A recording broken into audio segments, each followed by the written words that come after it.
আসসালামু আলাইকুম। আজকে আমি আমাদের মসজিদের উজুখানাটা দেখলাম যে নোংরা অবস্থায় আছে, কারণ এখন বর্ষাকাল, সবাই উজু করা যাওয়ার পরে পায়ে জুতার মধ্যে ময়লা জমে থাকে। তো এইগুলা পরিষ্কার করলে দেখা যাচ্ছে ওই ড্রেনের মধ্যে জমা হয়ে থাকে। তো দেখলাম যে যারা উজু করে মুসল্লিরা নোংরা আবর্জনার ভিতরে উজু করতে হয়, তাই আমি চেষ্টা করলাম এটা একটু সুন্দরভাবে পরিষ্কার করে দেওয়ার জন্য। তো চিন্তা করলাম ভালো করে পরিষ্কার করলে হবে না, এটা হুইল ওয়াটার দিয়ে ভালো করে গৈসার মধ্যে পরিষ্কার করতে হবে। ভিতরে যে ময়লাগুলা জমে আছে এইগুলা ভালো করে তুলতে হবে, পরিষ্কার করতে হবে। তো যে কথা সেই কথা আমি কাজে লাগিয়ে গেলাম। কাজটা অনেক পরিশ্রমের ছিল, জায়গাটা অল্প থাকার কারণে ভালোভাবে পরিষ্কার করা যাচ্ছে না, তাই অনেক কষ্ট করে পরিষ্কার করার চেষ্টা করলাম। তো ভালো কাজ করলে মানুষে এটা নিয়ে সমালোচনা করবে, এই জন্য ভালো কাজ থেমে থাকা যাবে না। ভালো কাজ করলে শত্রু বাড়ে, এই জন্য ভালো কাজ করা বন্ধ করা যাবে না, তাহলে আমাদের সমাজটা, আমাদের দেশটা সুন্দর হবে না।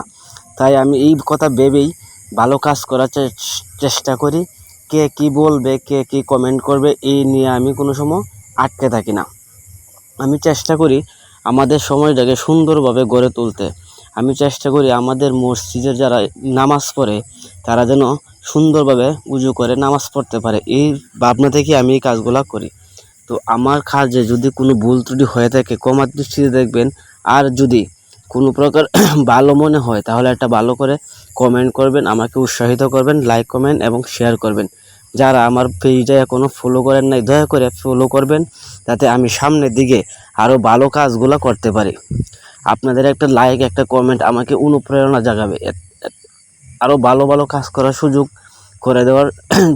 করে দেবেন। তো আমি চেষ্টা করি যতটুকু সম্ভব ভালো কাজ করার জন্য। আপনারা যদি আমাকে সাপোর্ট করেন, ভালোবাসেন, আমি ইনশাল্লাহ সামনের দিকে আরও ভালো কাজ করব। আমাদের দেশটাকে ভালোবাসি, সবাই দেশকে ভালোবাসি, দেশের মানুষকে ভালোবাসি, দেশের সম্পদ রক্ষা করি। আমি চাই আমার মতো আরও এইরকম কাজ সবাই করুক, যাতে করে নিজ নিজ এলাকায় পরিষ্কার পরিচ্ছন্ন এবং